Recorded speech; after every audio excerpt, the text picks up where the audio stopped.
ikaw, in a heartbeat, I'll always be here for you. I just want you to know that pinanganak ka for a reason.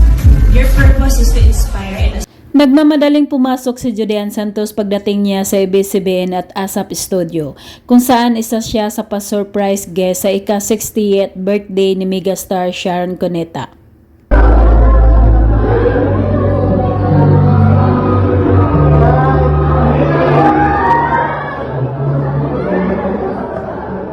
Sa hallway pa lang, marami pa sana siyang babatiin ng mga kapwa ABS-CBN celebrities tulad ni Bel Mariano, Darla Soler at Ruby Domingo at iba pa.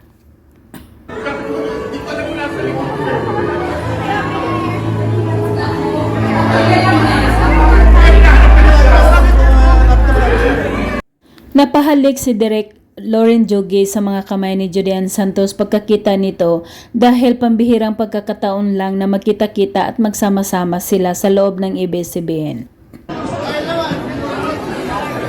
May iba pa po walang champagne. Ito po, ate Apple. Ako, may baso pa. Nagbigay ng kanyang madamdaming mensahe si Judean Santos para sa ate at itinuring niyang kapatid at nag-celebrate ng kanyang ika-60th birthday na si Miss Sharon Cuneta. plenty of people around you. Marami kami nagmamahal sa'yo. Thank you for deciding for us to be part of your family.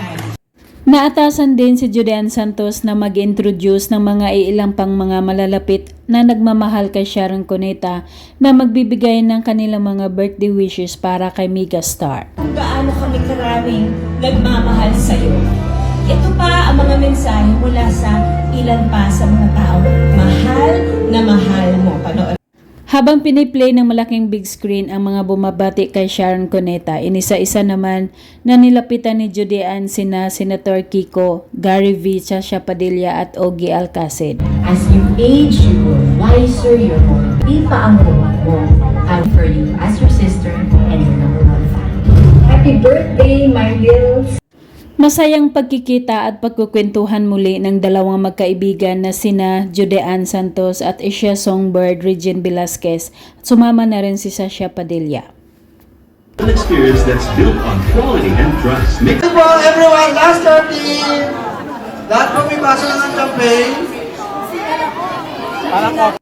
Taos pusong nagpapasalamat naman ang megastar Sharon Cuneta sa lahat ng bumabati sa kanya at sa kanyang ASA family kung saan ginanap ang kanyang 60th birthday na dinaluhan ng marami.